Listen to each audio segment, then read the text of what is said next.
It is the Doomsday Podcast. And boy, Ed, too often lately, the name takes on kind of a double meaning.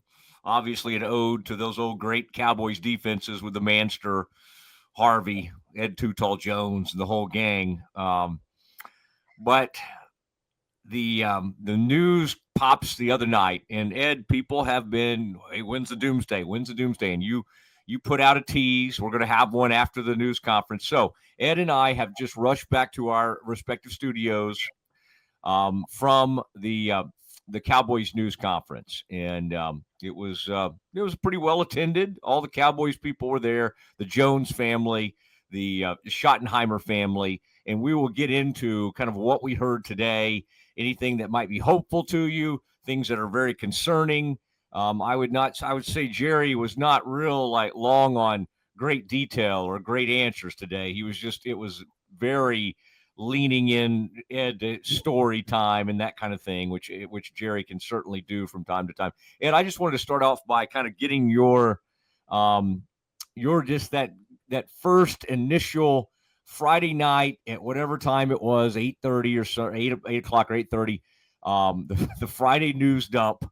Here it comes, and everybody's firing it out there. I saw your report, of course. I retweeted that. I made that kind of my first retweet, but everybody's firing on this thing. Brian Schottenheimer. It's going to become official, and then about 20 minutes later, the Cowboys put the official post out there. And we couldn't be surprised because we kept hearing it. But even with that, it's still, it's like when you think about other people being hired and who they could have interviewed and who they did interview and who they could have waited on when we were watching Kellen coach the Eagles, play call the Eagles to the Super Bowl. And of course, this happened before that. And what was your just gut reaction? Because you jumped into action and started, reporting news about the possible defensive coordinator and all that. But when it finally came to fruition, did it kind of seem surreal? Did it seem weird to you? What were your just initial feelings when you got the news or when you made the news? Well, it was odd to me from the standpoint of when we last left Jerry Jones and Mike McCarthy following, that final loss of the season to the Washington Commanders on the final play of the game. And we knew they were going to go into this, deliberation about the future and whether McCarthy and his staff was going to return after just finishing their contracts. I think we all had the sense that in all likelihood, they were entering these meetings expecting to work something out and continue their partnership. And that's not what happened after their 5 days of meeting. And then, so to me, it was like announcing that Brian Schottenheimer was going to become the first time head coach in a 25-year career as an NFL assistant under the circumstances. It was like they finished the season at 7-10. Jerry goes to the coach's locker room, opens the door and says, "Hey, we're making a change. You're all fired. Well, except for you, Schotty. You're the new head coach." That's kind of how it struck me. And, to put this into context, it's, the Cowboys are the only team in the current hiring cycle who are promoting an assistant coach to the position of head coach. Brian Schottenheimer, as I said, he's been an NFL coach and assistant for 25 years, been employed by 9 different teams, and now becomes a head coach for the first time at age 51. And there's definitely seems to be some strange logic involved in continuing with the offensive system Mike McCarthy installed for Dak Prescott, but proceeding without McCarthy while promoting his non-play calling offensive coordinator into that role. It's weird. And like you said, the attention-obsessed Cowboys bury the hiring until 9 p.m. on a Friday night. I think that sort of tells us that Jerry knew this was not going to be well received. And my sense is the fan base is either irate or apathetic in equal numbers, and there's like nothing in between. And the last thing I wanted to say about this is the last time somebody hired a 50-year-old coach with no NFL head coaching experience and they won a Super Bowl, that team and that coach, Barry Switzer with the Cowboys 30 years ago. So you're saying I'm saying there's a chance. There is a chance. The Cowboys last Super Bowl. But I did think that people who were outraged, I think they're going to have a different impression. They might still be infuriated at Jerry and Steven for the process. But I knew Brian Schottenheimer because we talked to him every week. Mondays following games, the head coach speaks, and then each of the coordinators speaks. And Brian Schottenheimer is very engaging. He gives a lot of detail. He's very anecdotal in his answers. So I thought people would eventually like him when they saw him. And then, you take into account how many different people he's worked for, how many different systems and places he's been in, and, the heritage of his father, Marty Schottenheimer, being one of the, he's not been elected to the Hall of Fame. And when I was at training camp a few years ago, talked to Brian about his father's influence on him and so forth. But, it was like Steven said after the press conference today, hey, this is a guy who grew up in this sport. And there's something of value to that. It's like Sean McVay grew up in the sport. His grandfather was, John McVay, who was the general manager of the 49ers back when the Cowboys and 49ers were going at it every year to make it to the Super Bowl. And it's not unlike, in their minds, Kyle Shanahan, coaching for his father, Mike, all those years, and then taking over himself and proving, himself to be quite capable. And so that's their expectation for Brian Schottenheimer as he becomes the 10th head coach in Cowboys history. Yeah, and I kind of like, he alluded to a time today, and he wasn't bragging about it, but he was sort of, it is funny to think that at 51, the Cowboys didn't have to compete. And you're going to have some interesting things on this as a play caller. I want you to weigh in on that here in a minute. But as a head coaching candidate, like the last time he was a hot candidate was literally, and he even admitted it, when he was like 14 years ago. And if that had have happened, so he would have been 14 or 15 years ago, he would have been 35 years old probably. And I also thought it was interesting that he as a 20-year-old student at Florida where he was playing for Steve Spurrier, put down on a note card that he wanted to be the youngest NFL head coach ever. And he only missed that by about 20 years. Well, to your point about that period when he was with the Jets, and they were having success. They went to consecutive AFC Championship games. Yes. Mark Sanchez was the quarterback, and Brian Schottenheimer was a play caller. And I spoke to Anthony Lynn, who coached on that staff with Schottenheimer, and he said, "Hey, back then, Brian Schottenheimer was the hot young offensive whiz kid who was attracting a lot of head coaching opportunities. He was, the modern day Ben Johnson at the time." And he said, a lot of us gave Schotty a hard time because he kept turning down opportunities because he said they weren't right. They weren't. And they finally said, well, look, it's not going to be perfect. Like, you have to go make it work. You have to create success. You're not going to get a job for an NFL team as a head coach where everything's going great and everything's in place. You have to create circumstances for success. I also love it. Yeah, go ahead. And of course, Jerry and Steven think he's inherited the perfect situation here now that he's waited for it. Yeah. And what's funny about you talking to Anthony Lynn, who, I became friends with many years ago when he was on Bill Parcells' staff. But, Anthony Lynn coaching in an NFC title game. Cliff Kingsbury, NFC title game. Kellen Moore, who they did interview actually on a virtual interview, NFC title game, going to the Super Bowl. So it is kind of funny, like how many, when you really thought about it, there was some really interesting and good, solid candidates out there. Cowboys just didn't really talk to any of them, except they did have the interview with Kellen Moore, which I kind of wanted to ask Jerry about. But Ed, after we'd had him for like an hour on the podium and then 25 more minutes afterwards, at some point you got to walk away. And they finally came and got Jerry, and they're like, Jerry, so people are waiting on you. People are waiting on you upstairs. I think Matt Eberflus has flown in to be the defensive coordinator. He's waiting in your office to interview for the defensive coordinator's job that he's expecting you to give to him. You might want to get to that.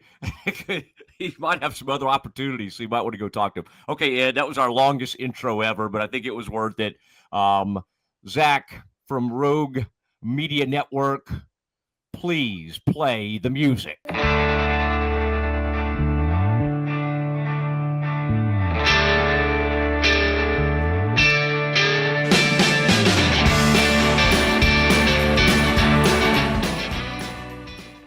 All right, it is the Doomsday Podcast.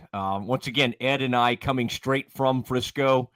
We were both, and I feel like I should share this with our audience. I had taken a seat right behind you and Kalishaw, two of my good friends, and was visiting with you guys before the press conference, and then like moments before it started, like as they're walking out there, suddenly Dak Prescott and one of his receivers, and there were like four players that Brock Hoffman was one of them. So you better honor what they're asking you to do, or he'll forcefully remove you, as he has, so many defensive players. Correct. In recent years. Yeah, and so at the very last minute, everybody sitting on our row, we were told, "Hey, the players are sitting here. Y'all need to move." So Ed, I know you guys were kind of laughing. I had to go stand over the side, and then finally I kind of peeled back around, found a seat in the back row. So it was fine. And I think it's a little disrespectful that Kalishaw and I are seated in the third row when we've covered all of these. Like, we've covered every hire that Jerry has ever made, from Jimmy Johnson to Barry Switzer to Chan Gailey, Dave Campo. I mean, we've covered them all. Why are we sitting in the third row and these relative newcomers are up front? I think the people on the third and fourth rows were just kind of the wise people that just kind of let the kids do what they want to do up front, and we're just kind of back there overseeing things. I will say I was happy for where I was positioned after all, because like you said, you got cleared out and Dak was sitting immediately behind me. And so I often heard his quiet reactions or affirmations to things that were being said up on the stage. And many times he anticipated what Schottenheimer was going to say and finished his sentence, or he would say, hey, amen, or yes, sir, or, those sorts of things. So it was pretty interesting to have that perspective, given that a lot of this hire is for Dak, as every hire has been since Dak has become the starting quarterback, and that's as it should be. We're talking about a quarterback who's the highest paid player in football, and he's entering his age 32 season, coming off of 2 injuries in 5 years, and the next coach, in this case Schottenheimer, has been hired as probably the last guy to try to have a chance to get Dak to deliver the Super Bowl they made him the quarterback for. Yeah, you're right. And it has to be a little awkward when they keep talking about you. You're attending the news conference to show support, and like 5 of the questions are about you. How do you think you can get Dak to the next level? I mean, I think you're asking, well, Dak's been hurt, 2 of the last 5 years. And so Dak's just sitting there. And what's your vision? What's your vision for the guy sitting right behind me? Yes, he's sitting right behind you. And then if you didn't see the whole news conference, Jerry, at some point, he'd already said something to Kalishaw because of, he recognized that he had been covering a lot of these things like Ed. And then at some point, he said, Dak, would you reach up there and maybe put your hands around Ed Werder's neck? And so he playfully put his hands around on your shoulders there. So that was some good interaction. My only issue is that when you ask for the mic, I get it. WFAA, Channel 8, very respected news operation. I would like the Doomsday Podcast. I really would like that to be dropped. As my affiliation? Yeah. And I had people, by the way, offering me money to take the mic and say something about the Doomsday Podcast. And I'm like, I'm not going to do this it got up to $500. But anyway, I was happy to be there, visit, and hear everybody talk. Now, there's a lot to get into. I thought Jerry was in story time mode. I didn't really think, like, in that setting, and you only get one question with a microphone, it's kind of hard to ask follow-ups. And Jerry just kind of was in filibuster mode. It was like, Jerry, you've been doing this forever. You're the GM. I forget what Tim asked. Yeah, I think you would remember, Ed. Tim's question was basically, you've gone 29 years without getting to a championship game. That's the longest in the NFC, almost double the length of time any other franchise has experienced. And yet here you are as a general manager making your 7th head coaching hire. Sort of how do you justify the program in place? Because no other general manager gets to hire 7 head coaches without going to an NFC championship game. That was, I think, the intent and tone of Kalishaw's question. And, the interesting thing, I think when you finally hear from Jerry for the first time in 2 weeks after everything that's happened, is Jerry's first move is to react to whatever he views as the most relevant or the most irritating criticism that he's heard from the skeptics and from the media. And so he did that, and the way he did it was very early in the press conference. He took issue with the characterization that Jerry he's lost his wildcatter mentality. He's lost his willingness to take a chance. And he's no longer the risk-taking general manager that he was when they were winning Super Bowls. And he took issue with that immediately. Yeah. And I know that Schotty is no stranger to these guys. I know he's no stranger to this building. Now, I get my proverbial ass kicked over needing people in my comfort zone. Without this thing being about me in any way, if you don't think I can't operate out of my comfort zone, you're so wrong. It's unbelievable. This is as big a risk as you could take. As big a risk as you could take. No head coaching experience. Ed, we've come a long way. That's what's been irritating Jerry for 2 weeks. That's right. We've come a long way in this podcast, Ed, when we can just go straight to video. I love it. I love that. And Jerry, it was interesting the whole way through, but you're right. His first instinct is to, even in what you were talking about on that previous question, hey, you've done this now 29 years and you've been through all these coaches, and the one thing that hasn't changed is you. I think that's when he launched in, Ed, but I dream about it every night. I dream of getting to one of those, like where the Commanders and the Eagles. I dream about it, and it's like he wants credit for like how much he cares about it, or how much. Well, listen, every GM who's gotten fired recently probably cared a lot about what they were doing. Like, you don't get credit for being passionate. And even later, and I don't know if he said this on the mic, I'm getting it mixed up too, Ed, because he talked for 25 minutes after.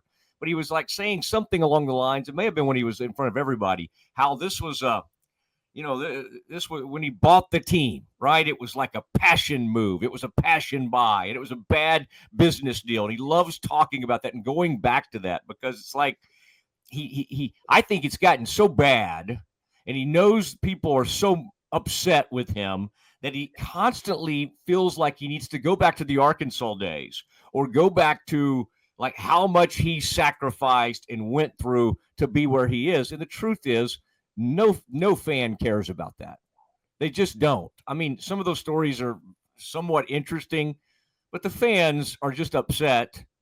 I don't know if the fans were going to be that excited about anybody. Obviously, Ed, Dion would have offered the most exciting thing. Kellen, at least, is like really hot right now.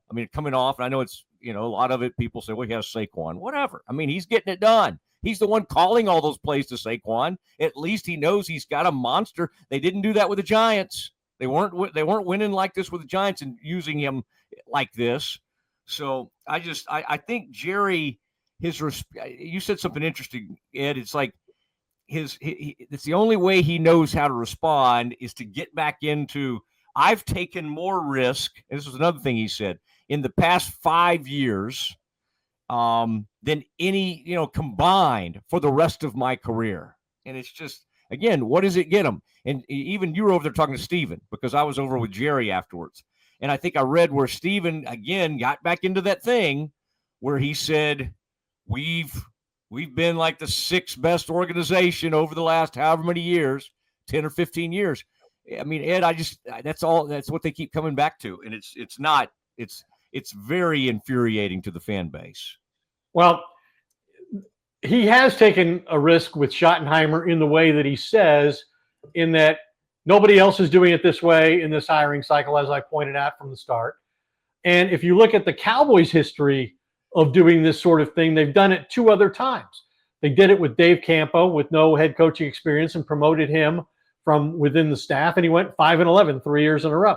And they did it with Jason Garrett, who had no head coaching experience except for the games he coached on an interim basis because Wade Phillips was fired in the middle of the season, the only coach Jerry's ever done that to. And Jason had that experience for the rest of the season. But in effect, Jerry has followed this process that he did with Schottenheimer 2 other times, and both times it failed horribly. Campo never got you to the playoffs in 3 years. Garrett coached for 10 years and won 2 playoff games. So between his last 2 hires, McCarthy and Garrett, he's dedicated 15 years to win 3 playoff games in 15 years. And, the fan base is upset with Jerry because Jerry has more control as the owner than any other general manager in football has to determining his fate as a general manager, right? He's not relying on somebody else to fund whatever it is, his vision. He's doing it himself. And, the funny thing to me is the Cowboys always lose their negotiations to their players, and they, in this case, got leveraged by Mike McCarthy, who let himself out.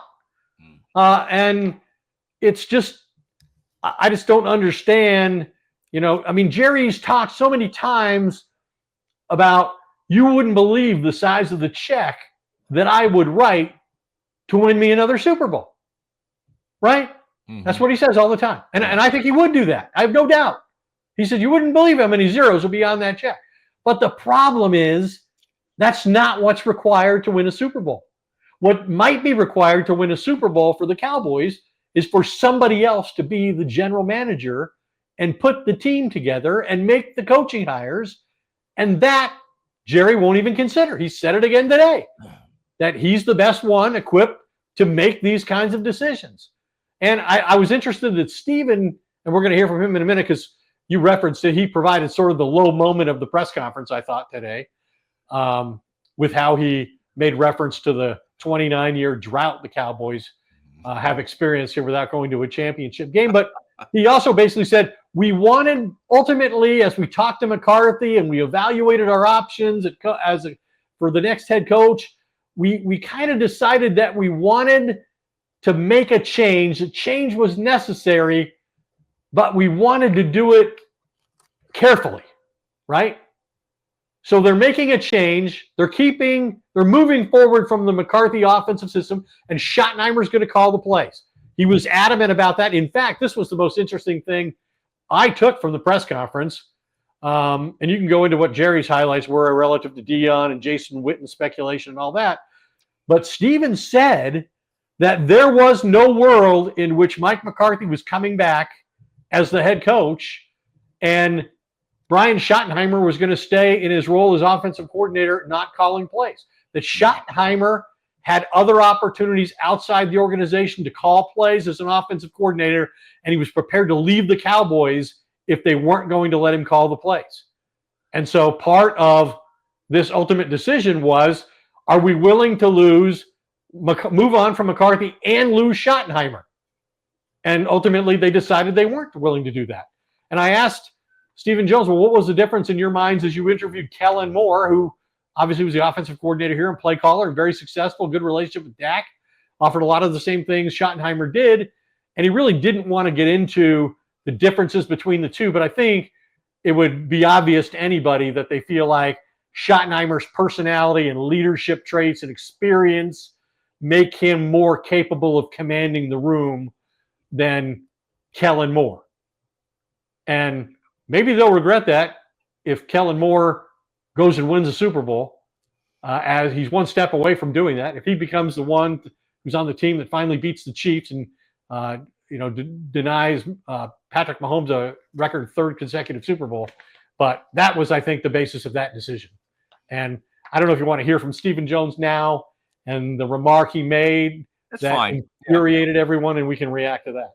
Obviously, we're also evaluating where it didn't go right, in terms of, this drought that people say we're in terms of a championship game or a Super Bowl. And the key part of that, Ed, and so glad that our man Z was able to get that video together and get it up, was Stephen kind of belittling and the fact that a drought, and after he said the drought, he puts the quotation marks up with his his two fingers, air quotes. Yeah, he does the air quotes, and it was kind of, it minimized it. Like, I know everybody says that, whatever drought, because back to what we were talking about, they think the hanging around the rim. I mean, Jerry cannot let that one go, by the way. We need to come back to that, but anyway, that was I think fans are justifiably upset about that, because he kind of minimized the drought. He then mentions, like, how long it's been, and then again later with you guys over there, he's talking about, hey, we're 6 in the past however many years in number of wins. They want credit for all this stuff that, this team, again, used to be measured on championships.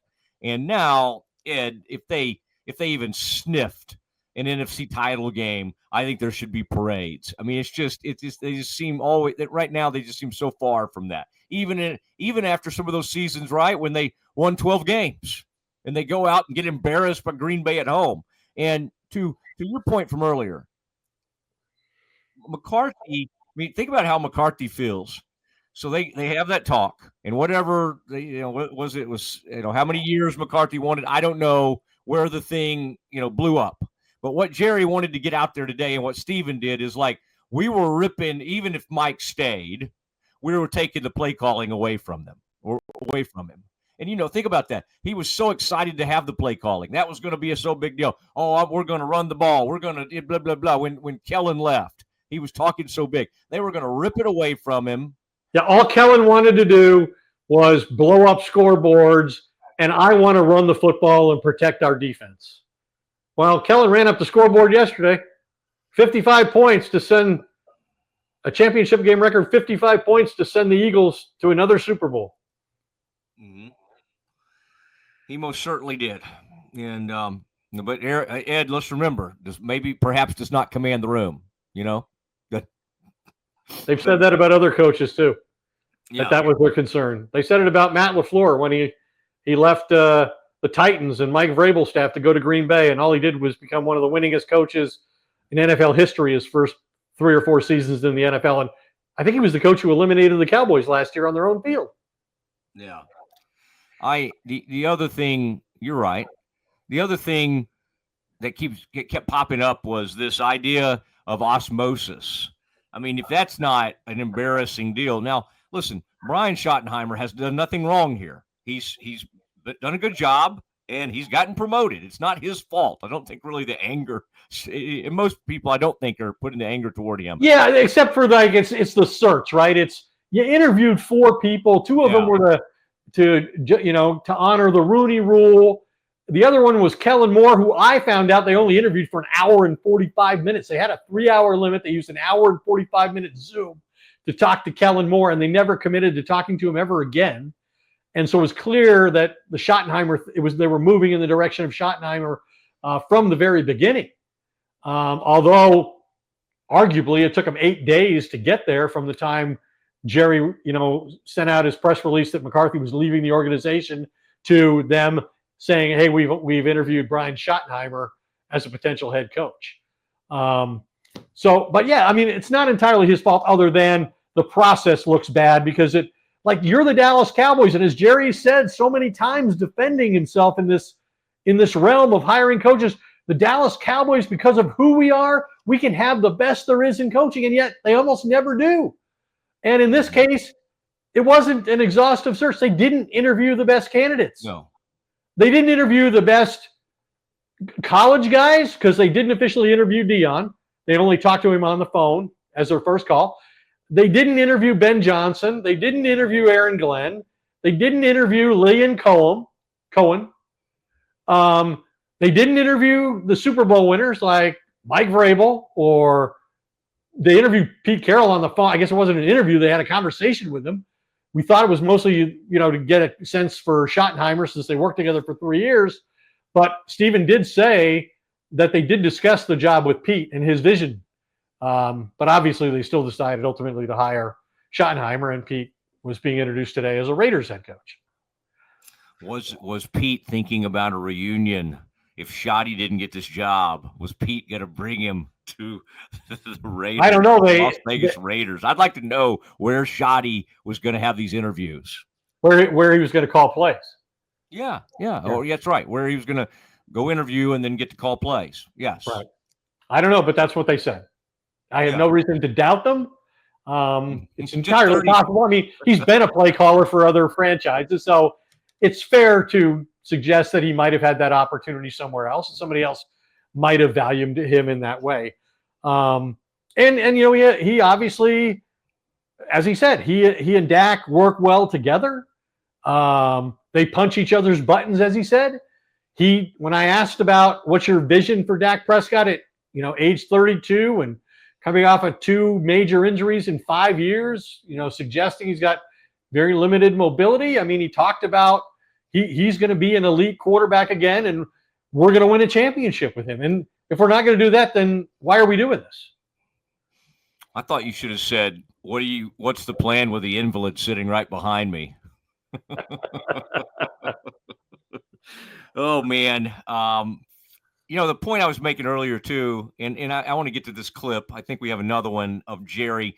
Ed, you hate the thought that Jerry does these things out of sentimental value. I mean, listen, his first 2 hires were people that were with him at the University of Arkansas, right? I mean, it was like Jimmy Johnson, and then he went again to one of his old buddies from Arkansas with Switzer. And in this case, he was just talking about being on the competition committee, knowing Schotty's mom, obviously Marty Schottenheimer, who we were talking about, who was an incredible coach, never won the big one, but that was the big deal, Ed. They said, that was what he told his mom when he called her. And all that stuff was nice. Jerry's presence. Yeah, Jerry's presence. He said, we're going to win a Super Bowl, and the first one's going to be for Dad. And that really made Jerry emotional for obvious reasons. He's sitting up there with his son, right? His son's the executive vice president of the business of football that Jerry's running with the Cowboys organization. They're hand in hand in making these decisions together. And so the fact that Schottenheimer has that too, that quality of his father, following his father's footsteps, obviously, strikes Jerry in the heart. All right, here is where Jerry seems to be struck in the heart and shows some emotion. So I've seen it when I was a pup.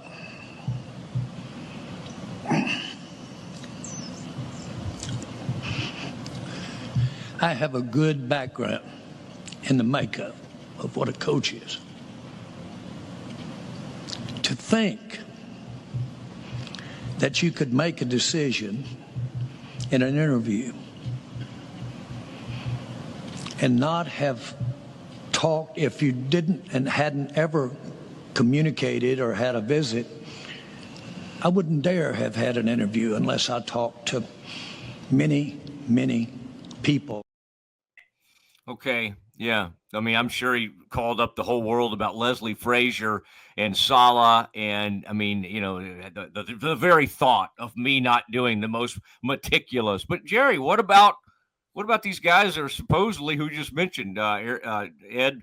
Ben Johnson, Liam Cohen. What about these people that were like Aaron Glenn, who you should know? He's been here. He's got ties to the Cowboys. What about all these people who people seem to think are the next big thing? I mean, Aaron Glenn's about that age. Aaron Glenn's probably about around, late 40s, early 50s. And, he's arguably been better as an assistant than Schottenheimer, especially as of late. To not even reach out and want to visit with him And again, the Deion thing never felt. I said it on whatever shows I would go on, including this podcast, Ed. I mean, you covered Deion as a player. It always felt like kind of a stunt. Like, let's talk about this, let's excite people, but we're never going to do this. And let's deflect attention off me letting me not coming to an agreement with McCarthy to keep McCarthy, and let's put the focus on who our next coach is going to be and whether that should be Deion and whether the stage is big enough for the two of us and so forth and so on. But it didn't seem like there was anything ever really serious about that. Although, I was told, and we reported this, that Deion would have taken the job had it been offered, and that his people at Colorado, his advisors, his friendship circle were telling him to pursue this job. Go get this job. But it never really seemed to materialize in any significant way. And Michael was fanning the flames. Michael Irvin, the playmaker, he's still upset about it. He is, in the aftermath of it, I think he reacted by saying something along the lines of, "I'm afraid this is not going to be America's team anymore, the way this thing is going." And so that was put to Jerry in that little side deal we were doing today. And Jerry, as only he could, he kind of puffs up his chest a little bit, and he's like, "That's child's play. That's child's play." Compared to some of the criticism he's heard over the years. He said, "That's child's play." And then he made sure to say, "I have huge respect for Michael." Everybody knows that. And so, again, Jerry, for the most part, has very thick skin. I don't think he's that, again, he's trying to appease the fans. He hasn't with this hire. But the only time he's really shown thin skin recently, and Ed, I know there were times he was mad at you. You even, tweeted about that recently, but was the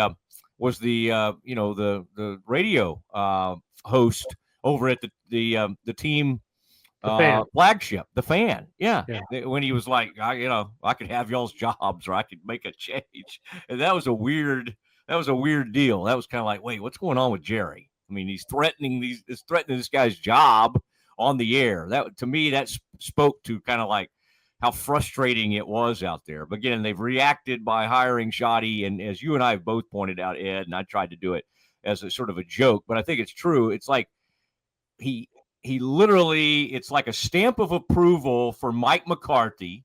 We love how this thing's going so much. Now we're kind of tired of Mike.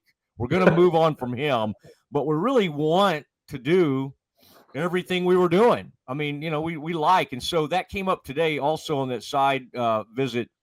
Was he said something like, "There will be changes. There will be changes with this coach." To which, Ed, I asked what you should ask, and I was like, "Well, what are the changes?" And he says, there's going to be different things on defense. There's going to be different things on offense, and then he says practices will be different, but then he goes, "But these are adjustments, not dramatic changes. We will make some adjustments here." So anyway, it's very strange. They basically, it's like Mike McCarthy's era continues without Mike. Right. And, I guess Schottenheimer sort of allowed us a glimpse of what he expects to do offensively. He talked about shifts and motions, that he's a big proponent of that. He mentioned the play action passing game, which I think is exactly the direction they need to go with Dak Prescott.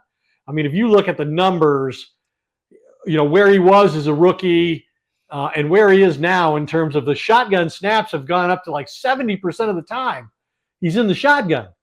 And given his limited mobility, he really needs to be under center with a strong run game. Like they should be modeling him after Jared Goff in Detroit, not Josh Allen, not Patrick Mahomes. He doesn't have that kind of mobility anymore, and it's too much of a risk that he's exposing himself to. The 2 times he suffered significant injuries in his career, the Cowboys lost 10 games in those years. He missed over half the games. And the years he stayed healthy, they won 12 games each year. That was Mike McCarthy's years. He went 6-10 because he lost Dak his first year. Then he went 12-5 3 years in a row when Dak was relatively healthy. Then he went 7-10 because he lost Dak again. And so getting Dak a proper supporting cast and using him in the right way is what's going to create success for Schottenheimer. And he made it sound like a play action passing game is the direction he wants to go.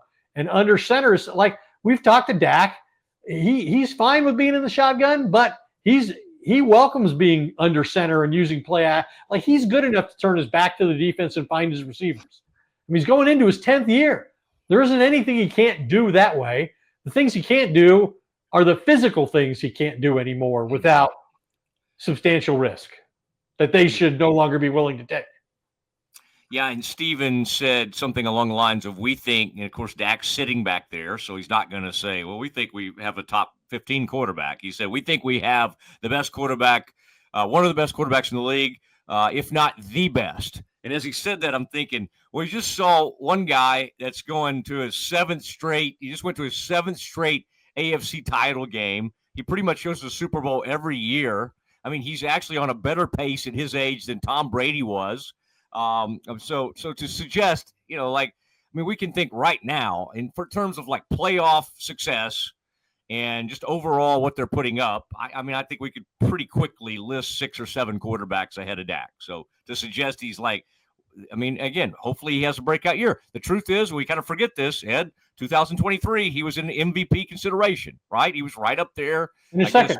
Yeah, did Lamar win it or yeah? He finished second to Lamar Jackson. He led the NFL in touchdown passes. He had 36 touchdown passes. First Cowboys quarterback to outright lead the NFL in the history of the franchise. So, yeah, he's capable of doing good things, but they've squandered their best playoff opportunities where they had advantages, and ultimately that's the reason Mike McCarthy's not here anymore. And it is a little surprising that they embrace his system and they want to carry it forward, but they want to do it with somebody he brought in as his assistant who was not calling plays, that they think there's real value in having Schottenheimer call the plays. So we'll see. But it was sort of ironic as you watch the games this weekend, and you mentioned it, Kellen Moore, Dan Quinn, Anthony Lynn, Joe Witt Jr., the defensive coordinator of Washington now, all these coaches, former Cowboys players who failed on the field, here not long ago. And Mike McCarthy brought those guys in, and one of his assistants is now getting the job here. 2 of them are better off someplace else, and McCarthy's out there trying to get the last head coaching job in the NFL with the New Orleans Saints, and guess who he has to beat out for it? Kellen Moore, the guy he said only wanted to call plays to run up the scoreboard and didn't care about protecting his defense and running the football. The other guy he has to beat out, I think, must have the greatest personality ever. Like, how are you the offensive coordinator for the New York Giants? And people are like, yeah, we better take a look at this Kafka guy. I mean, that's pretty amazing that you can overcome that horrible team and somebody go, I think we got to look at Kafka. They win like 3 games a year over there. It is the Doomsday Podcast. Ed and I were on the scene at the Star today in Frisco. Lots of Cowboys players. I thought that was pretty good, Ed, that the quarterback. And I would say that the row where they cleaned me out, that was like 5 guys sitting there. And then standing back behind the media, probably another, 7 to 10 players. So that's not bad for middle of the off season to have like 15, 16 players show up. And I thought that was kind of cool that I think that showed his relationship with the players and the team that he respect they have for him. Yeah, and he named all of them. He's like, "There's Scooney." I like all the nicknames he was throwing out. Colbert. Yeah. I think he's a likable guy, but again, Campo is a great friend of ours, and he was a likable guy. But you're right, he went 3 straight 5-11s. And by the way, didn't Garrett have a 2 straight 8-8s? He was 8-8 half the time. They hired some guys that were consistent. They were consistent winners and losers. They were just always going 500. Okay, one last thing, Ed. The thought, and my other joke recently was like, this is genius. They can hire Schottenheimer and then hire his successor at the same time. Put Jason Witten on the staff, and then everybody would know he's the coach in waiting. And so maybe genius by Jerry. Well, today, ask about Witten. Certainly Jerry respects him and has mentioned that he thinks he could be great, but he shot down any chances of Witten being on this staff. And I think part of that is, Ed, that's kind of, I think it would make Schottenheimer pretty uncomfortable, much like Wade Phillips felt when they gave the same money to Garrett. Well, and they hired Garrett to an unknown position, and he was going to be on the staff of the next coach they hired, and the next coach they hired was Wade, and then they made him the offensive coordinator, play calling offensive coordinator, and everybody saw what happened. And in a short space of time, Wade Phillips was fired and Jason Garrett was promoted. And so everybody's wary of that situation with Witten. Now, I am a little surprised that Witten's not going to be a part of this. And so maybe he still will be, but maybe they're letting some time pass so they don't have to address it today and they can address it later at a mini camp or whatever. And Witten's on the staff because Schottenheimer wanted him on the staff. Maybe. I don't know. Like we'll see. Yeah. Maybe I'm wrong. Maybe it won't happen. But hard to believe Jerry could have so much confidence in the guy and probably feel like, well, geez, as great as I think he would be, because he compares him to Dan Campbell all the time. But Dan Campbell was like an assistant for 11 years in the NFL before he got the Detroit head coaching job. So if you think of him in that way, like you want to get him the opportunity, but you can't hire him now. You can't sell that. So he's got to get some experience somehow. So Jerry's got to get him involved as quickly as possible if he ever wants him to be the Cowboys head coach, which seems eventually that's what he desires. I feel like it's a tad bit disrespectful, and he's been a member of this. He's been on the podcast, and I almost messed that up one time, as I recall now. It's vaguely familiar to me, you being mad at me about something, but we won't get into that. But you pulled off a nice interview with Schotty just a couple of training camps ago, but it is kind of funny, Ed, that we've featured clips from Steven and Jerry and nothing from the new head coach. He was good. He had some great stuff. Like he certainly, what he said merited airtime that we're not giving him. But I think it was smart of Tad Carper, the public relations director of the Cowboys, to create a format where you hear from Schottenheimer first. He's going to make an opening statement, and then we'll open it to questions because he knew there was a possibility we would sit there for an hour and a half and the new head coach would never speak. True. You got to give him his moment. That's what happens with Jerry and Steven and all the controversy that comes with covering this franchise.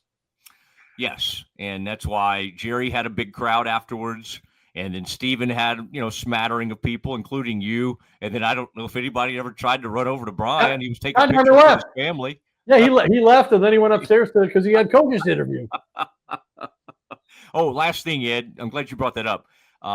You've been all over the Eberflus news, and I didn't realize. I mean, apparently for these coordinator deals, you've got to do the Rooney Rule as well. And the Rooney Rule. Sometimes some of these teams kind of, that's kind of a sham. But again, it was good intent.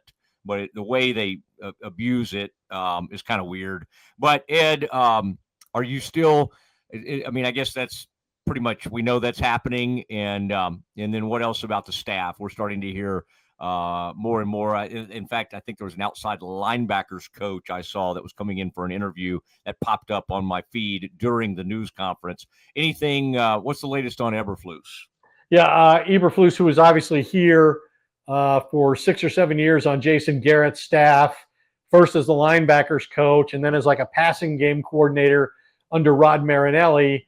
And he left here to go to the Colts and be the defensive coordinator for Josh McDaniels when they hired him as a head coach. And then he winds up getting stuck there. McDaniels reneged on the deal and never went and became the head coach. They hired Frank Reich. But, Matt Eberflus was so highly regarded here that to prevent him from leaving the organization when he did, they tried to offer him the defensive coordinator job, but out of loyalty to Rod Marinelli, who brought him here, he wouldn't take it. Decided he needed to go somewhere else and be a defensive coordinator. He couldn't put Rod Marinelli in that situation where he might lose his job to his mentor. And so he left the organization. He obviously became the head coach of the Chicago Bears. Had a lot of issues, managing games. He won't have to do that here, but highly regarded defensive strategist. But you're putting Micah Parsons and all these players in a bad situation in that they are working for their third defensive coordinator in 3 years. Mike Zimmer's leaving the organization. I spoke to him yesterday, And I think he expected, given what he had done for the Cowboys under 5 different head coaches, the difference he made last year as their defensive coordinator coming out of retirement, that he felt he deserved to be interviewed for this head coaching job, and wasn't. And so in all likelihood, he's not only not returning to Dallas, but he's probably going to retire. All right. And we need to congratulate him. And I guess Mike, if he's got time on his hands, I think he did a podcast when he was out of football. Ed, he can always drop by our And he podcast. sat with us out in the defensive meeting room when he came back last year. Yeah, we had a good visit with him. But he has gotten engaged recently, and Ed is sometimes happens with gentlemen that are as charming as he is. They end up with much younger women, and that is the case here. But we do wish him well, and she seems very nice, and maybe we'll have her on the podcast as well. Zimmer and his new soon-to-be bride. Ed, any last thoughts? I think we hit a lot, and that was good. I mean, you had the foresight to, hey, let's wait. Let's do a big, robust thing. And, of course, the other night I was raring to go. I was ready to leave the restaurant where I was, the Tex-Mex. I mean, Ed, these things never happen, do they, in like a comfortable time, like where you're sitting by your computer, like, okay, good, I'm here to react to this all day. I'm ready to go. Yeah. And I think it would have. I think we could have had an immediate reaction, but I think it's better to sort of take it all in, let people sit with it for a while. Let's go out and get some perspective from the people who made the decision, from Schottenheimer himself. Let's see what the circumstances are, the support from the players. And I think given all of that, you get a much clearer sense of why the Cowboys are doing what they are. And you can decide for yourself whether you support it or not. But ultimately, Schottenheimer should be judged on the job he does, not on what fans wanted or whether Jerry was right or wrong. We can say the process was a failure, but we can't rule out the possibility they hired the right guy. Let's see. Yeah. I mean, what's he done wrong?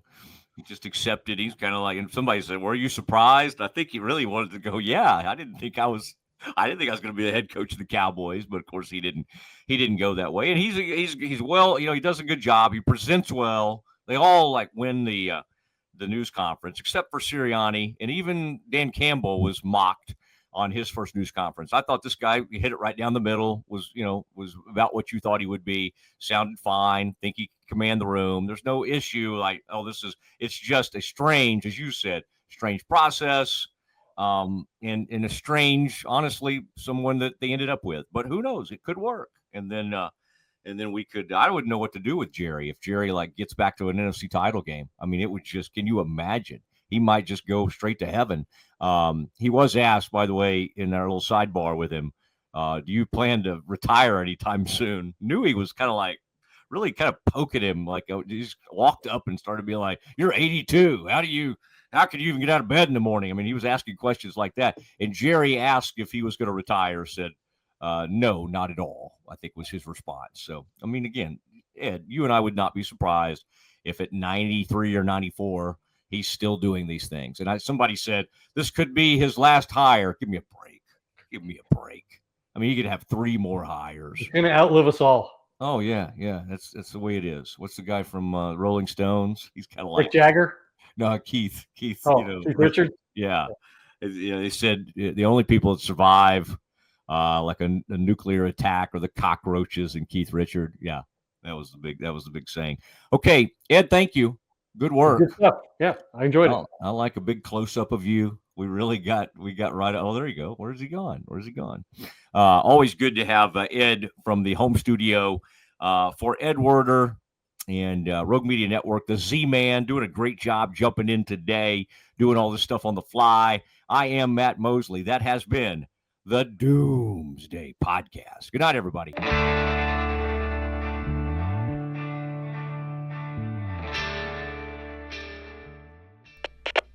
We